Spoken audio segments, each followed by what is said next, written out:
गुहागर तालुक्यातील खोर्दे ग्रामपंचायतीत मोठी राजकीय उलथापालथ झालेली असून भास्कर जाधव यांचा बालेकिल्ला मानल्या जाणाऱ्या या गावामध्ये शिवसेनेने अखेर खिंडार पाडलेले आहे। सरपंच पदाच्या अटीतटीच्या निवडणुकीत तब्बल 15 वर्षांची सत्ता उलथत शिवसेनेचे ॲडव्होकेट प्रतीक पवार यांनी दणदणीत विजय मिळवलाय। या विजयाबद्दल प्रतिक्रिया देताना प्रतीक पवार यांनी हा विजय माझ्या एकट्याचा नसून सर्व कार्यकर्त्यांचा असल्याचे सांगितले। गावातील विकास कामे तरुणांना सोबत घेऊन आणि ज्येष्ठांच्या मार्गदर्शनाखाली करण्याचा निर्धार त्यांनी व्यक्त केलाय।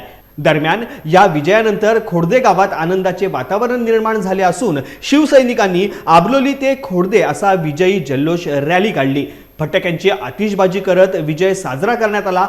या निकालामुळे गुहागर तालुक्यातील राजकारणाला नवे वळण मिळाल्याची चर्चा रंगू लागली आहे। मी माझे सगळे सहकारी आहेत त्यांचा आभार मानेन की त्यांनी माझ्या मागे गेले 10-15 दिवस आम्ही रात्रभर काम करत होतो। दिवसरात्र प्रचार करत असताना यांनी माझी साथ कधी सोडली नाही। आम्ही अगदी इथे खोर्दे ग्रामपंचायत प्रस्थापितांची झाली होती। गेली 15 वर्षे एका हाती सत्ता असलेल्या लोकांच्या विरोधात आमचं कोणतेही बॅकग्राऊंड नसणं, फक्त या तरुण मित्रांच्या त्यांच्या भरोशावर त्यांच्या विश्वासावर आम्ही ग्रामपंचायत लढलो आणि ते आम्ही जिंकलो सुद्धा।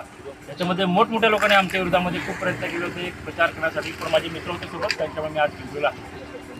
विकास कामे कोणत्या पद्धतीने कराल, काय सांगाल? आजपर्यंत जी कामं झाली आमच्या म्हणण्यानुसार पक्ष बघून आपल्या वैयक्तिक दावे जे होते ते बघून यांनी केली होती असा आमचा होता। त्यानंतर आज आम्ही जी कामं करणार होती कायद्याच्या चौकटीत बसून प्रत्येक समाजातील प्रत्येक घटकापर्यंत शेवटच्या घटकापर्यंत आमची कामं पोहोचतील यासाठी आम्ही प्रयत्न आहोत। आम्ही सगळ्या तरुण मंडळींना घेऊन आम्ही कामं करणार आहोत आणि वयस्कर जे आहेत आमचे त्यांच्या मार्गदर्शनाखाली आम्ही कामं करणार आहोत त्याच्या पुढे होणार।